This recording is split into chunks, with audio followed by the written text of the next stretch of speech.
In today's tool review video, I'm going to be talking about wool mats, what they are, why you might want one, what are the differences, and how adding a clapper with a wool mat is like a dynamic duo for huge results in your pressing. So let's get started. So this is a wool mat. A wool mat retains heat and presses both sides of your fabric at once. You would put the fabric on here and then you're going to press, you're going to get heat from the iron, and then it's also going to get pushed back from the bottom. It also helps your fabric to not slide around. It kind of grips it more than it would on the cover of an ironing board or an ironing surface like this. So wool mats are a favorite of quilters because it helps everything stay straight. So then when you're ironing, you're not only heating the top, but it's coming from the bottom. This isn't going to be shifting around like it might if you're moving on a ironing board, and it's gonna give you extra crisp seams. Now, if you then also add the clapper, and if you're not familiar with this tool, there's a link in the video description to a video about this thing. This is my favorite tool, I think. I thought it was weird at first, but now it is my favorite. But now you're going to just be unstoppable for how flat, straight, and crisp your seams are going to be. And wool mats can work with or without steam. I know different people in different parts of the country, some have, I don't know, water that ruins their iron really quickly, so they never use steam. They might use a hot iron. And the wool is going to work with either of those. It will either absorb some of the steam and the moisture, or it will just reflect back the heat. You don't have to have steam for it to work. There are differences in wool mats. There's differences in the kind of wool and the quality, and a lot of it you will know based on the price you pay for the wool mat. So let's take a look at this one. This one, it's nice and thick and it's very sturdy, right? Not flopping. Now let's look at this one. It's thick, but it really twists. So this is going to be a lower quality mat. So before I would put a wool mat onto a surface that wasn't also an ironing board or somehow protecting what was underneath it, I would do a test. I would take my mat, put it on an ironing board, and then I would really heat it up. Just really leave a hot iron on there. Make sure that wool is getting very hot to the touch on the top, which that is, and then quickly turn it over. Totally cool. That's awesome. Okay, so this one is approved, and this is my not as good one.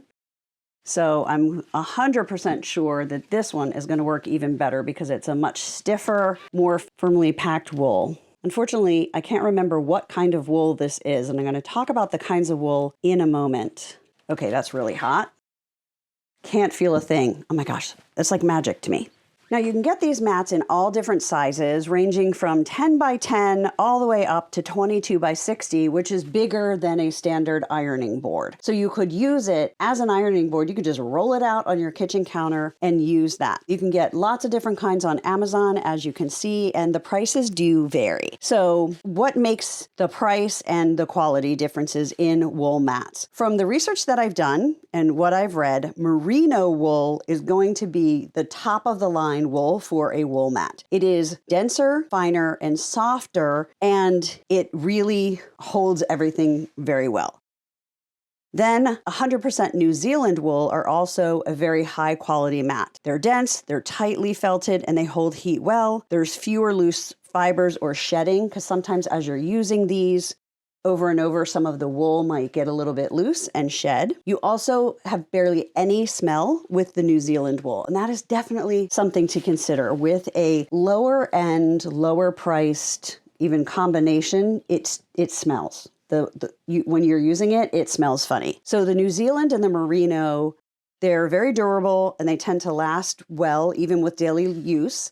And they provide that bounce back effect, right? So they really give you that heat back to your fabric when you're pressing. They are considered the gold standard for serious quilters. What other options do we have? You can also find wool pressing mats that are a blend of wool and synthetic fibers.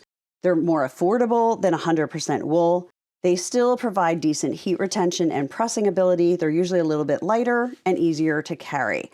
They may not grip the fabric as well, like I showed you, like if you're putting this down, it just really kind of stays there. So it might move a little bit easier. It can feel slightly less firm, kind of like this one, right?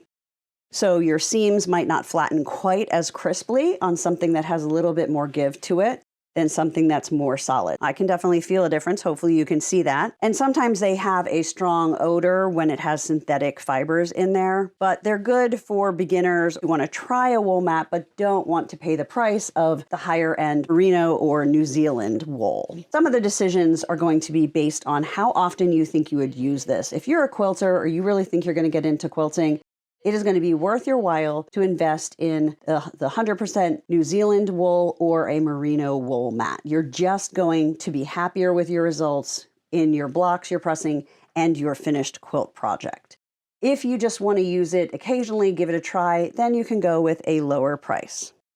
I would say to get your crisp seams, my number one tool would be the clapper. That's what I would get first. Then if you want to go even bigger and have even better crisp seams, then add a wool mat. So this is number one, number two, but together, these are a dynamic duo for pressing.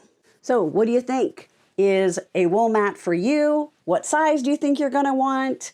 Are you gonna get a really big one? Are you gonna get a smaller, more portable one? Is this something that you just don't see as being necessary for the types of sewing that you do? Let me know in the comments. I would love to know what you think, because as I've said before, not every tool is for everyone. That's totally okay. That's why I do these videos, to help explain what they are so you know whether you want to put your money into these tools or not. If you're new here, my name is Tara Reed. I'm an artist and a fabric designer with Riley Blake Designs, and I love to share easy sewing projects, quilting for beginners, quilt block tutorials, and tips for how you can sew and sell what you have made. Be sure to subscribe to my channel. Hit that bell so that YouTube will notify you when I post a new video, and let's just have so much fun.